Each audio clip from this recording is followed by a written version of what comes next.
ഒരു വിഭാഗം സംസ്ഥാന സർക്കാർ ജീവനക്കാർ നടത്തുന്ന പണിമുടക്ക് നിയമസഭയിൽ ഉന്നയിച്ച് പ്രതിപക്ഷം. ജീവനക്കാരോടുള്ള സർക്കാർ സമീപനം മാറ്റണമെന്നാവശ്യപ്പെട്ട് കൊണ്ടുവന്ന ഉപക്ഷേപത്തിന് സ്പീക്കർ അവതരണാനുമതി നിഷേധിച്ചതിനെ തുടർന്ന് പ്രതിപക്ഷം സഭയിൽ നിന്നും ഇറങ്ങിപ്പോയി.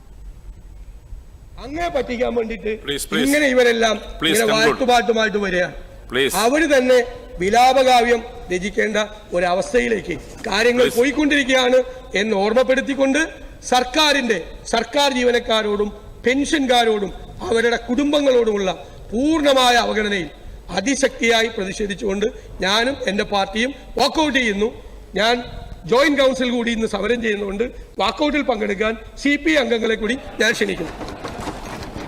സർ, രാഷ്ട്രീയമായ സമരമാണെങ്കിൽ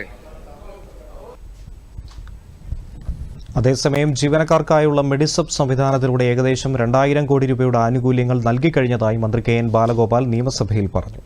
ജീവനക്കാരുടെയും തൊഴിലാളികളുടെയും ഭാഗത്താണ് സർക്കാർ ഉള്ളതെന്നും അദ്ദേഹം അറിയിച്ചു. അതേസമയം ജീവനക്കാരുടെ 65,000 കോടി രൂപയുടെ ആനുകൂല്യങ്ങൾ സർക്കാർ തടഞ്ഞുവച്ചിരിക്കുകയാണെന്ന് പ്രതിപക്ഷ നേതാവ് VD സതീശനും വിമർശിച്ചു. ജീവനക്കാരുടെ കാര്യത്തിനകത്ത് ഏറ്റവും പ്രഥമ പരിഗണന കൊടുക്കുന്നതാണ് ഈ സർക്കാരിന്റെ സമീപനം. പ്രത്യേകിച്ചും കേന്ദ്ര ഗവൺമെന്റ് 10 ലക്ഷത്തോളം വേക്കൻസി ഫില്ല് ചെയ്യാതിട്ടിരിക്കുന്ന തരത്തിലാണ് അവരുടെ കേന്ദ്ര സർവീസ്. IAS പോസ്റ്റുകളായിട്ടുള്ള ഗവൺമെന്റ് ജോയിന്റ് സെക്രട്ടറി മുതലുള്ള പോസ്റ്റുകളിൽ അവിടെ കോൺട്രാക്ട് അപ്പോയിന്റ്മെന്റ് ആണ്.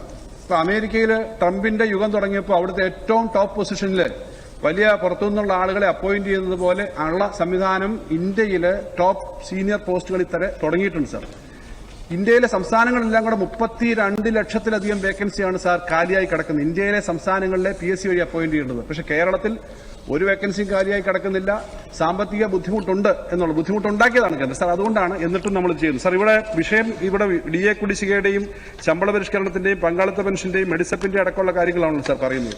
സാർ, റൂൾ 300 കഴിഞ്ഞ വർഷം നമ്മുടെ ഈ സമ്മേളനത്തിൽ ബഹുമാനപ്പെട്ട മുഖ്യമന്ത്രി തന്നെ സർക്കാരിന്റെ പൊതു സമീപനം സംബന്ധിച്ച് റൂൾ 300 സ്റ്റേറ്റ്മെന്റ് പുറപ്പെടുവിച്ചിരുന്നു.